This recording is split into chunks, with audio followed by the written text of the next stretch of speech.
दुर्गा खोटे की जीवनी। परिचय। दुर्गा खोटे एक अग्रणी भारतीय अभिनेत्री थी जिन्होंने 5 दशकों में अपने बहुमुखी प्रदर्शन से फिल्म उद्योग पर अमिट छाप छोड़ी। अपने समय की अग्रणी अभिनेत्रियों में से एक के रूप में शुरुआत करते हुए उन्होंने यादगार मां की भूमिकाएं निभाने में सहजता से बदलाव किया और एक सच्ची किंवदंती के रूप में अपनी स्थिति को मजबूत किया।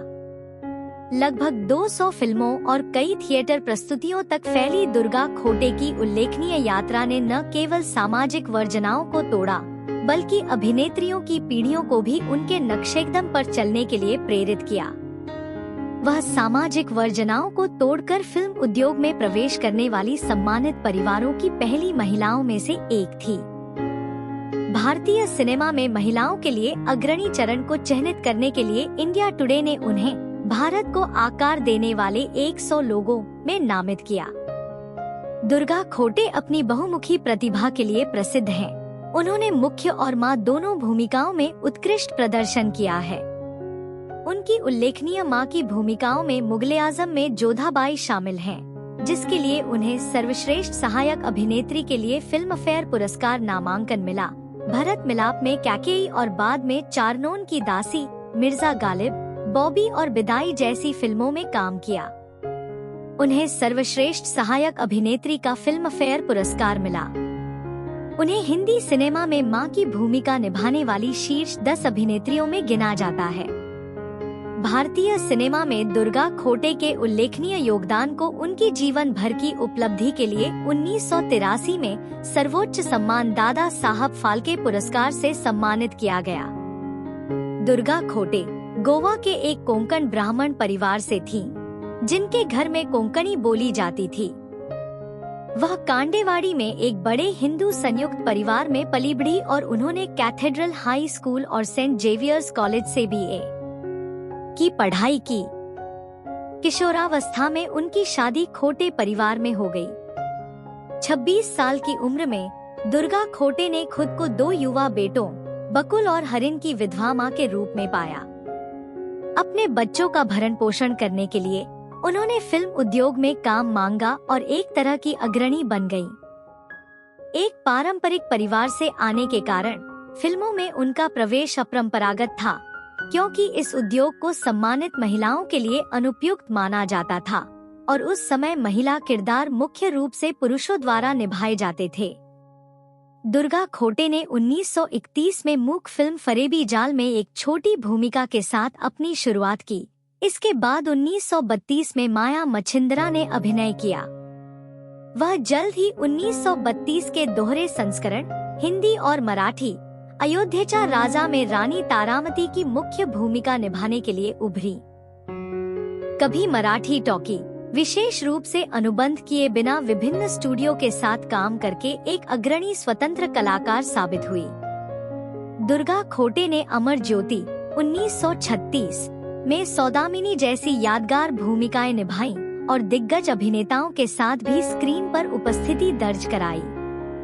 1937 में उन्होंने साथी का निर्माण और निर्देशन किया और भारतीय सिनेमा में इस भूमिका में कदम रखने वाली पहली महिलाओं में से एक बन गईं। 1940 के दशक में पयाची दासी, चरणों की दासी 1941 और क्लासिक भरत मिलाप 1942 जैसी फिल्मों में उनका पुरस्कार विजेता प्रदर्शन देखा गया, जिससे उन्हें लगातार BFJS सर्वश्रेष्ठ अभिनेत्री पुरस्कार मिला। अपने फिल्मी करियर के साथ साथ दुर्गा खोटे इप्टा और मुंबई मराठी साहित्य संघ के साथ जुड़कर थिएटर, विशेष रूप से मुंबई में मराठी थिएटर में सक्रिय रूप से शामिल रहीं। 1954 में उन्होंने VV में लेडी मैकबेथ का प्रसिद्ध किरदार निभाया। नाना साहेब फाटक के साथ शिरवाडकर का मराठी रूपांतरण राजमुकुट। दुर्गा खोटे ने अपने लंबे और घोटाले मुक्त करियर में कई तरह की भूमिकाएं निभाईं, जिससे भारतीय अभिनेत्रियों की कई पीढ़ियों को प्रेरणा मिली, जिनमें दिवंगत शोभना समर्थ जैसी दिग्गज हस्तियां भी शामिल थी। अपने बाद के वर्षों के दौरान उन्होंने महत्वपूर्ण चरित्र भूमिकाओं में बदलाव किया, विशेष रूप से मुगल-ए-आजम 1960 में जोधाबाई के रूप में, सर्वश्रेष्ठ सहायक अभिनेत्री के लिए फिल्म फेयर पुरस्कार नामांकन अर्जित किया। अन्य व्यापक रूप से प्रशंसित भूमिकाओं में बॉबी 1973 में दादी, अभिमान 1973 में चाची और यादगार विदाई 1974 शामिल हैं, जिसके लिए उन्होंने सर्वश्रेष्ठ सहायक अभिनेत्री का फिल्म फेयर पुरस्कार जीता। उनकी आखिरी यादगार भूमिका सुभाष घई की फिल्म कर्ज 1980 में मां की थी। दुर्गा खोटे ने 200 से अधिक फिल्मों में अभिनय किया और दूरदर्शन टीवी श्रृंखला वागले की दुनिया का निर्माण करते हुए फैक्ट फिल्म्स और दुर्गा खोटे प्रोडक्शंस के माध्यम से निर्माण में विविधता लाई। दुर्गा खोटे का विश्वनाथ खोटे से विवाह उनकी जाति के भीतर एक तयशुदा विवाह था। विश्वनाथ आधुनिक अंग्रेजी शिक्षा प्राप्त उच्च मध्यम वर्गीय परिवार से थे और बनारस हिंदू विश्वविद्यालय से मैकेनिकल इंजीनियर थे।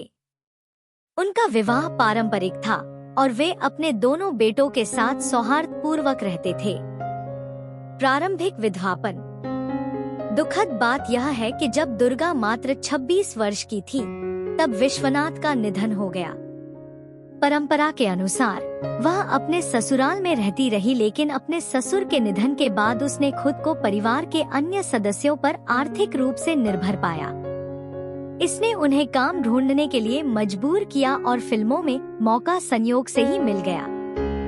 उनकी आधुनिक परवरिश ने उन्हें एक विधवा के रूप में अभिनय को आगे बढ़ाने की अनुमति दी, भले ही उस समय इसे बदनाम माना जाता था। एकल पितृत्व। खोटे ने अपने बेटों बकुल और हरिन को अकेले ही पाला। हालांकि शुरुआत में दोनों ने व्यवस्थित जीवन जिया, लेकिन उन्हें हरिन की मृत्यु का दुख झेलना पड़ा, जिनकी 40 वर्ष की आयु में मृत्यु हो गई। हरिन की शादी विजया जयवंत से हुई थी और उनके 2 बेटे थे। हरिन के प्रारंभिक निधन के बाद विजया ने बाद में फारूक मेहता से दोबारा शादी की और प्रसिद्ध फिल्म निर्माता विजया मेहता बन गईं। फिल्मों में पारिवारिक विरासत। दुर्गा खोटे के पोते पोतियों ने फिल्मों में उनकी विरासत को आगे बढ़ाया। पोते रवि एक फिल्म निर्माता के रूप में, पोती अंजलि एक अभिनेत्री के रूप में और पोते देवेन खोटे एक सफल निर्माता और यूटीवी के सहसंस्थापक के रूप में, जो जोधा अकबर और लाइफ इन ए मेट्रो जैसी फिल्मों के लिए जाने जाते हैं। देवेन ने एक फिल्म का निर्देशन भी किया है। उनके बहनोई नंदू खोटे और उनके परिवार ने भी अभिनय को अपनाया। नंदू के बेटे विजू खोटे को शोले में कालिया की प्रतिष्ठित भूमिका के लिए याद किया जाता है। बेटी शुभा खोटे ने नायिका के रूप में शुरुआत की, बाद में वह चरित्र भूमिकाओं, मराठी फिल्मों और टेलीविजन के निर्देशन और निर्माण में बदल गयी। शुभा की बेटी भावना बलसावर एक प्रशंसित टीवी अभिनेत्री हैं। प्रतिष्ठित रिश्तेदार। दुर्गा खोटे के प्रसिद्ध रिश्तेदार थे जिनका कोई फिल्मी कनेक्शन नहीं था, जैसे उनकी पहली चचेरी बहन शारदा मुखर्जी नी शारदा पंडित, एक सोशलाइट और राजनीतिज्ञ थी, जिन्होंने गुजरात और आंध्र प्रदेश के राज्यपाल के रूप में कार्य किया। शारदा भारत के पहले वायुसेना प्रमुख सुब्रतो मुखर्जी की पत्नी थी और उनके चाचा का विवाह जवाहरलाल नेहरू की बहन विजयलक्ष्मी पंडित से हुआ था। बाद का जीवन। अपने बाद के वर्षों में दुर्गा खोटे ने मराठी में मी दुर्गा खोटे शीर्षक से एक आत्मकथा लिखी, जिसका अंग्रेजी में अनुवाद आई दुर्गा खोटे किया गया। अंततः वह मुंबई के पास अलीबाग में बस गईं, जहां 22 सितंबर 1991 को उनका निधन हो गया। फिल्मोग्राफी। दुर्गा खोटे का 5 दशकों से अधिक का शानदार अभिनय करियर रहा, जिसमें उन्होंने लगभग 200 फिल्मों और कई थिएटर प्रस्तुतियों में भूमिकाएं निभाईं। उनकी उल्लेखनीय फिल्मों में अमर ज्योति 1936, चरणों की दासी 1941, भरत मिलाप 1942, मिर्जा गालिब 1954, मुगले आजम 1960 शामिल हैं, जिसके लिए उन्हें सर्वश्रेष्ठ सहायक अभिनेत्री के लिए फिल्म फेयर पुरस्कार नामांकन मिला। बॉबी 1973, अभिमान 1973 और विदाई 1974 के लिए उन्होंने सर्वश्रेष्ठ सहायक अभिनेत्री का फिल्म फेयर पुरस्कार जीता। उनकी अंतिम फिल्म भूमिका दौलत के दुश्मन 1983 में थी। पुरस्कार और सम्मान। दुर्गा खोटे के योगदान को कई पुरस्कारों से सम्मानित किया गया, जिनमें 1942 और 1943 में सर्वश्रेष्ठ अभिनेत्री के लिए BFJA पुरस्कार, 1958 में संगीत नाटक अकादमी पुरस्कार, 1968 में पद्मश्री, 1970 में महाराष्ट्र राज्य पुरस्कार और सबसे उल्लेखनीय प्रतिष्ठित दादा साहब फाल्के शामिल हैं। 1983 में पुरस्कार, जो भारतीय सिनेमा का सर्वोच्च सम्मान है। 2013 में इंडिया पोस्ट ने उनकी विरासत का सम्मान करने के लिए उनके चेहरे वाला एक डाक टिकट जारी किया। निष्कर्ष: दुर्गा खोटे की विरासत उनके शानदार ऑन स्क्रीन करियर से कहीं आगे तक फैली हुई है। अपनी कला के प्रति उनके अटूट समर्पण के साथ साथ विभिन्न प्रकार की भूमिकाओं को प्रामाणिकता के साथ चित्रित करने की उनकी क्षमता ने उन्हें कई प्रशंसाएं दिलाईं, जिनमें भारतीय सिनेमा का सर्वोच्च सम्मान दादा साहब फाल्के पुरस्कार भी शामिल है। भारतीय फिल्म उद्योग में उनकी अग्रणी भावना और योगदान को उचित रूप से मान्यता मिली जब इंडिया पोस्ट ने 2013 में उनके चेहरे पर एक डाक टिकट जारी किया। खोटे का जीवन और कार्य एक प्रेरणा के रूप में काम करते हैं, जो हमें दृढ़ता की शक्ति और कला के स्थायी प्रभाव की याद दिलाते हैं।